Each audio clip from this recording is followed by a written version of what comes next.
साथ I am Mohammad Ahmad Iqbal. आज हम डिस्कस करने वाले हैं क्लास 10 के chapter 18 atomic and nuclear physics को। आज हम इसके डिस्कस करने वाले हैं न्यूक्लियर ट्रांसपोर्टेशन को, यानी जो ट्रांसपोर्टेशन होती है न्यूक्लियस के अंदर, वो उसको डिस्कस करने वाले हैं। हम जानते हैं कि जो हैवी न्यूक्लियस होते हैं, जो क्या होते हैं, अनस्टेबल होते हैं, वो क्या होते हैं, डिसइंटीग्रेट होके स्टेबल होने की कोशिश करते हैं। इस प्रोसेस को क्या कहते होने की कोशिश करते हैं, इस प्रोसेस को कहते हैं न्यूक्लियर ट्रांसपोर्टेशन, यानी कि न्यूक्लियस दूसरे में कन्वर्ट हो जाता है। We know that during natural radioactivity के दरमियान an unstable nucleus of radioactive element disintegrate। एक अनस्टेबल जो रेडियोएक्टिव एलिमेंट होता है वो क्या होता है, डिसइंटीग्रेट होना शुरू हो जाता है टू बिकम मोर स्टेबल, ताकि वो क्या हो, ज़्यादा स्टेबल हो जाए। तो इसको प्रॉपर हम कैसे डिफाइन करेंगे? The spontaneous process in which a parent unstable nuclide, एक पेरेंट अनस्टेबल न्यूक्लियर जो होता है, यानी कि ऐसा न्यूक्लियर जो पहले मौजूद है, बाद में वो क्या हो जाएगा, डॉटर में कन्वर्ट हो जाएगा, पेरेंट कहते हैं उसको हम। Nuclear changes into more stable daughter nuclei, तो वो किस में चेंज हो जाएगा, मोर स्टेबल न्यूक्लियर में चेंज हो जाएगा, जिसके हम डॉटर न्यूक्लियर कहते हैं। With the mission of radiations, किसकी मदद से हो जाएगा, रेडिएशंस को इमिट करके, लगातार रेडिएशंस को क्या कर रहा होगा, इमिट कर रहा होगा। इस कॉल्ड न्यूक्लियर ट्रांसम्यूटेशन। इस प्रोसेस को हम क्या कहते हैं, न्यूक्लियर ट्रांसम्यूटेशन कहते हैं। अब इसकी एग्जांपल्स देखते हैं। इसके 4 टाइप्स में ये डिके होता है। First of all alpha decay होता है, देन बीटा डिके, एंड हमारे पास साथ साथ क्या आती है, इसके साथ गैमा डिके भी, यानी कि हम इसको डिस्कस कर रहे हैं बारी बारी, लेकिन ये डिके क्या होते हैं, लगातार हो रहे होते हैं, स्पॉन्टेनियसली ये डिके हो रहे होते हैं, एक साथ हो रहता है, तो इसलिए इसको हम डिके को डिस्कस करते हैं। हमारे पास क्या है, ये एक एलिमेंट है, हम कह देते हैं कि हमारे पास क्या है, पेरेंट एलिमेंट है, पेरेंट एलिमेंट है। इसमें अल्फा डिके होगा, तो जब अल्फा डिके होगा एटॉमिक मास में हमारे पास 4 और एटॉमिक नंबर में हमारे पास क्या होगा 2, यानी कि चार्ज नंबर में 2 हमारे पास माइनस हो जाएगा, तो यहाँ पे हमारे पास क्या आ जाएगा, एक हीलियम न्यूक्लियर आ जाएगा, जो कि क्या होगा 2 4 एंड 2 जो एटॉमिक मास जो होगा इसका 4 होगा, और एटॉमिक जो चार्ज होगा हमारे पास, चार्ज नंबर जो होगा वो 2 होगा, जो क्या बन जाए, हम कहेंगे एक हीलियम न्यूक्लियर है। प्लस ये क्या हो जाएगा, ये हमारे पास जो बन जाएगा, ये डॉटर एलिमेंट हो जाएगा, डॉटर एलिमेंट हो जाएगा। ये क्या हो जाएगा, हीलियम। ये क्या आ जाएगा, अल्फा पार्टिकल हम इसे कह देते हैं, हीलियम न्यूक्लियस, या फिर अल्फा पार्टिकल कह देते हैं, पार्टिकल होगा। इसके साथ साथ क्या होगी, इसके साथ साथ एनर्जी भी रिलीज होगी, प्लस क्या होगी, इसकी एनर्जी भी रिलीज होगी। अब हम इसकी एक एग्जांपल देखते हैं कि इसकी एग्जांपल क्या है। हमारे पास एक रेडियम है मौजूद है, हमारे पास एक रेडियम मौजूद है। रेडियम क्या है, हमारे पास एक पेरेंट एलिमेंट है, जो कि क्या है, अनस्टेबल न्यूक्लाइड है इसका। तो इसमें से हम जब ये डिसइंटीग्रेट होगा तो ये कैसे हो जाएगा, या हमारे पास एक रेडॉन में कन्वर्ट हो जाएगा, और एन इसमें से क्या होगा, एक क्या निकल आएगा, हमारे पास अल्फा पार्टिकल होगा। अल्फा पार्टिकल क्या है, 4 and 6 हीलियम न्यूक्लियर होता है ये हमारे पास।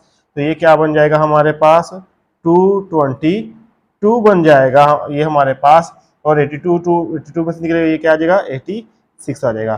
प्लस क्या बन जाएगा हमारे पास, प्लस इसकी एनर्जी हमें क्या होगी, गेन होगी, एनर्जी गेन होगी, क्योंकि जो डिसइंटीग्रेट हुआ है उसमें क्या हुआ है कि एनर्जी भी साथ इसकी रिलीज हुई है। तो ये हमारे पास क्या होगा, रेडियम जो होगा हमारे पास पेरेंट होगा,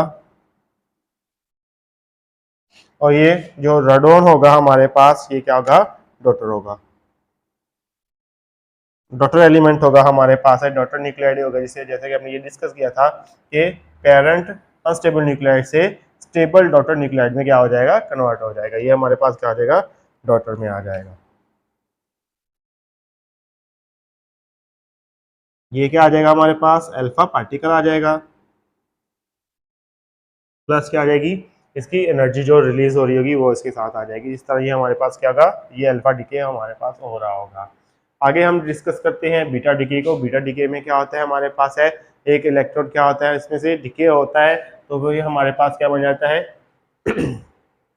एक एक न्यू हमारे पास डॉटर एलिमेंट बन जाता है। तो ये हमारे पास क्या है, ये क्या है, पेरेंट एलिमेंट है, ये पेरेंट एलिमेंट है, जिसको हमने क्या नाम दिया, जी है। ए क्या है हमारे पास, एटॉमिक नेस है, और जी क्या है हमारे पास, चार्ज नंबर है, या एटॉमिक नंबर है हमारे पास, क्या चार्ज नंबर आ गया हमारे पास। तो चार्ज नंबर इसमें से क्या हुआ हमारे पास है कि इलेक्ट्रॉन, ये हमारे पास मैस है, मैस के ऊपर कोई इफेक्ट नहीं पड़ा, वो सेम का सेम वैसे ही आ गया हमारे पास है। तो साथ ही ये क्या आ गया है हमारे पास, एक इलेक्ट्रॉन रिलीज हुआ है, तो ये हमारे पास क्या आ जाएगा, कुछ इस तरह हमारे पास आ जाएगा, 1 इलेक्ट्रॉन आ जाएगा, क्योंकि ये इलेक्ट्रॉन ई को किससे रिप्रेजेंट करे, इलेक्ट्रॉन को, प्लस क्या हो जाएगा, इसकी एनर्जी रिलीज होगी, रिलीज होगी। अब ये जो एलिमेंट है हमारे पास, ये वाला क्या बन जाएगा, डॉटर एलिमेंट बन जाएगा, डॉटर एलिमेंट बन जाएगा। ये क्या है, गैमा, बीटा डिके आ गया हमारे पास, बीटा डिके होगा और साथ क्या आ जाएगी, एनर्जी हो जाएगी। जब बीटा डिके होता है तो इसकी एक बात ध्यान में रखने वाली है, जब बीटा डिके होता है तो इसके मास के ऊपर कोई इफेक्ट नहीं होता है, इसके जो जो हमारे पास प्रोटॉन नंबर है वो चेंज हो जाते हैं, क्योंकि इसका इलेक्ट्रॉन क्या हो रहा है, इसमें से डिके हो रहा होता है। जब इलेक्ट्रॉन डिके होता है तो हमारे पास प्रोटॉन नंबर चेंज हो जाते हैं, वो इंक्रीज हो जाते हैं, 1 इंक्रीज हो जाता है इलेक्ट्रॉन के निकलने की वजह से। इस तरह इसके मैस नंबर पे, एटॉमिक मैस के ऊपर कोई इफेक्ट नहीं पड़ता है। तो हमारे पास क्या है, कार्बन है, कार्बन का एक हमारे पास आइसोटोप मौजूद है, 6n14 आ गया है। जब कार्बन में से हम एक इलेक्ट्रॉन को निकालेंगे तो ये हमारे पास क्या बन जाएगा, कुछ नाइट्रोजन बन जाएगी हमारे पास है, 7n14 है, मैथ्स के ऊपर कोई इफेक्ट नहीं पड़ा है, प्लस क्या आ जाएगा हमारे पास, एक इलेक्ट्रॉन क्या हुआ है, डिसइंटीग्रेट हुआ है, ये निकला है यहाँ से, प्लस क्या आ जाएगी, इसकी एनर्जी आ जाएगी हमारे पास। तो ये कार्बन क्या है हमारे पास, कार्बन जो है हमारे पास पेरेंट एलिमेंट है, तो ये क्या है हमारे पास, डॉटर न्यूक्लियाइड है हमारे पास, एलिमेंट के लिए हम, ये साथ क्या हुआ है हमारे पास, बीटा डिके हुआ है, और प्लस क्या हुई है हमारे पास, एनर्जी रिलीज हुई है इसके साथ है। तो ये हमारे पास इस तरह क्या होगा, बीटा डिके हो रहा होगा, बीटा डिके का प्रोसेस हो रहा होगा। अच्छा, आगे आ जाते हैं, हमारे पास है गैमा डिके आ जाते हैं। गैमा डिके हमारे पास क्या है कि एक अनस्टेबल न्यूक्लियाई है, अनस्टेबल न्यूक्लियाई से क्या होती है कि रेडिएशंस निकल रही हैं, रेडिएशन निकलती हैं, इमिट होती हैं।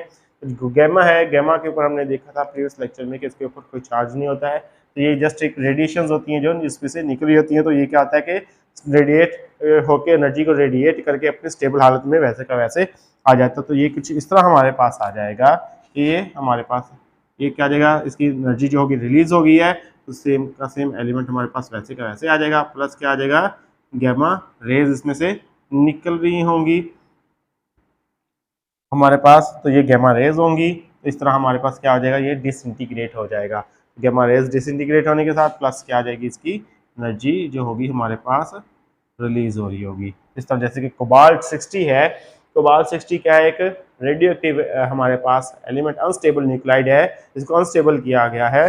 तो या फिर हमारे पास अनस्टेबल है, तो जैसे ही अनस्टेबल ये स्टेबिलिटी की तरफ आ रहा होगा तो ये क्या आ जाएगा, सेम कोबाल्ट 60 वैसे का वैसे रह जाएगा हमारे पास। ये स्टेबल हो गया है क्योंकि इसने अपनी तमाम एनर्जी रेडिएट कर दी है, तो प्लस हमारे पास क्या आ जाएगा, एक गैमा डिके हो जाएगा, प्लस क्या आ जाएगी, इसकी एनर्जी आ जाएगी। तो ये गैमा डिके जो होता है हमारे पास, ये अकेला नहीं होता है, बल्कि किसके साथ होता है, ये अल्फा डिके के साथ हो रहा होता है। गैमा डिके हमेशा अकेला नहीं होता बल्कि अल्फा डिके के साथ होता है।